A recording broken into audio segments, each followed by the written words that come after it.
De l'hôpital militaire de campagne de Goudomp maintenant. Aujourd'hui, on s'arrête sur la localité elle-même. Goudomp, un département créé en 2008 avec une population estimée à près de 200 000 habitants. On pourrait l'assimiler à un désert médical vu le nombre insuffisant des infrastructures sanitaires. Ramatadem. C'est ainsi à longueur de journée à l'hôpital militaire de campagne de Goudomp. Le bloc opératoire ne désemplit pas. C'est des chirurgies programmées ou d'urgence H24. Au niveau de ce bloc, il y a 3 chirurgiens permanents qui interviennent ici, notamment moi-même le chirurgien pédiatre.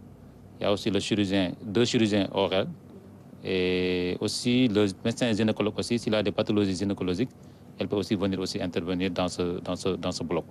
Et ce bloc permet quand même d'effectuer jusqu'à 14 interventions chirurgicales mineures par jour et 5 à 7 interventions chirurgicales majeures par jour. Et celle-ci en est une. Il s'agit d'une urgence vitale, une dame enceinte de jumeaux qui risque un accouchement prématuré par césarienne. Toute l'équipe du bloc opératoire et de la gynécologie s'active. Il faut impérativement sauver la vie de cette mère et de ses enfants. Non def naka sa yaram yaa ngi tane bu baax instant yi lan moo lay metti. Ces 2 garçons, des jumeaux, les premiers de l'hôpital militaire de campagne sont nés. La maman et les bébés sont sains et saufs. Donc concernant cette dame, elle est arrivée ce matin dans un tableau d'urgence. C'était une grossesse qui n'était pas à terme et elle était venue déjà en travail. Donc quand on l'a reçue, elle était en phase active avec des risques pour ses 2 bébés. Donc il était nécessaire de réaliser une césarienne en urgence pour pouvoir les sortir à temps. En sachant que cette dame était dans un contexte où c'était une menace d'accouchement prématuré, le risque aurait été qu'elle accouche seule, qu'elle accouche peut-être sans assistance si elle n'a pas été évacuée. Et il y aurait des risques pour son bébé, surtout principalement les 2 bébés qui auraient pu naître sans vie.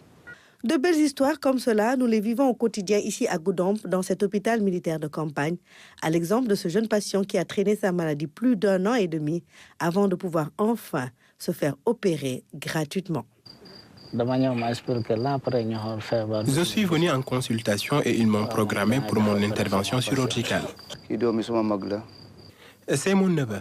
Je lui ai demandé de venir voir les médecins ici à l'hôpital militaire de campagne. Quand il est venu se faire consulter, les médecins l'ont programmé pour son intervention chirurgicale. Ils m'ont appelé hier, aujourd'hui tout est fini. Grâce à Dieu, ils l'ont soigné. Si c'était ailleurs, nous aurions payé beaucoup d'argent. Nous rendons grâce à Dieu. Merci à l'armée pour tout ce qu'il fait. Pour nous, ici à Goudomp. L'hôpital militaire de campagne de Goudomp, c'est des vies sauvées tous les jours, l'espoir d'une vie meilleure, des patients libérés de leurs maux grâce aux soins de santé de qualité, de belles actions qui font de ces missions humanitaires une exigence dans ces zones considérées comme des déserts médicaux.